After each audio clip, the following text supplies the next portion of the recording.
गोथार फिरफिला बिरहोनायजों लोगोसे जोंनि बर' फरायसा आफादनि जा मोनसे मावनांगौ थांखिफोर दं बिनि सायाव जोङो उन फैबाय थानाय समाव मावफुंलांगोन आरो जोंनि बर' रायजोफोरनि जा मोनसे जेंनाखौ लानानै दुलाराय बर' फरायसा आफाद आरो जोंनि धेमाजि जिल्ला दुलाराय बर' फरायसा आफादाबो अराय सम जुजिलांबाय थागोन आरो दिनैनि बे गेवलां मेलावबो जोङो आसा मिजिंथिगोन मानोना BKWCनि चिफ सारा फैगासिनो दं आरो लोगोसेनो दुलाराय बर' फरायसा आफादनि मानगोनां आफादगिरि साराबो फैगासिनो दं आरो बर' थुनलाइ आफादनि सारमोन फैगासिनो दं। दा धेमाजि जिल्लाखौ जौगाहोनो थाखाय आरो बर' समाजखौ मोनसे गेरेमसारै थानो थाखाय माबायदि हाबाफारि लानांगौ आरो माबायदि जोङो खौसे जानानै आवगायलाङोबा जोंनि धेमाजि जिल्लानि सिङाव थानाय गासै बर' रायजो राजाखौ सांग्रां खालामनानै गोजौ थाखोसिम आवगायलांनो हायो बिथांमोननिफ्राय जों थुबुर मोननायखौ मिजिंथिगोन आरो जोंखौ बे ओनसोलनि बर' हारिखौ जौगानायनि थाखाय जा मोनसे खामानि मावनांगौ मदद नांगौ बिथांमोना जोंनो हेफाजाब होगोन जों बेखौ मिजिंथिदों आरो बिथांमोनखौबो जोङो जोंनि ओनसोलनि जेंनाफोरखौ लानानै मा जेंना दं जोंनि ओनसोलाव बेखौ लानानै बिथांमोनजों जोङो फेस खालामगोन आरो बिथांमोना निस्सय बेखौ सुस्रांनायनि मोनसे राहा लामा दिन्थिहरखौ जों बेखौ मिजिंथिदों। जोंनि धेमाजि जिल्ला ओनसोलाव गोग्लैसोनाय ओनसोलबाबो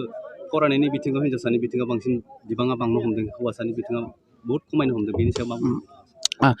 दिनैनि दिनाव जोङो धेमाजि जिल्लानि बर' फरायसा आफादनि साफा मावथि हिसाबै जोङो जोंनि फरायसुलिफोरखौ बाख्नायनांगोन मानोना फरायसुलाफोरनिख्रुइ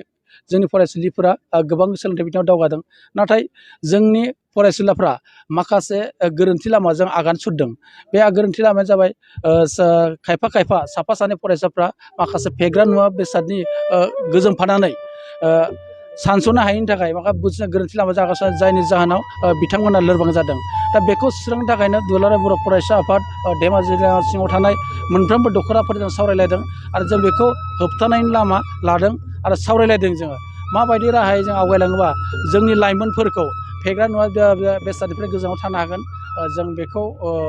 बिथांमोनजों सावरायलायदों आरो आसा खालामदों फैबाय थानाय समाव जोङो गासैबो जोंनि बर' फरायसा आफादनि मावथिफोरजों लोगोसे जोंनि बर' माहारिनि आइ आफा रायजो राजानि खाथियाव थांनानै जों बिनि सायाव सावरायलायगोन आरो बै जोंनि उन्दै उन्दै दावगाबोनाय फंबाय बिनानावमोना जाहाथे फेग्रा मुवा बेसादनिफ्राय गोजानाव थायो जों बेखौ हास्थायगोन। BKWCनि सिङाव गोग्लैयोबा जोंनि धेमाजि जिल्लायाबो गोग्लैयो। दा धेमाजि जिल्लाया गोग्लैयो हिसाबै जों बेखौनो बिथांनिफ्राय हास्थायगोन BKWCनि गेजेरजों जोंनि बर'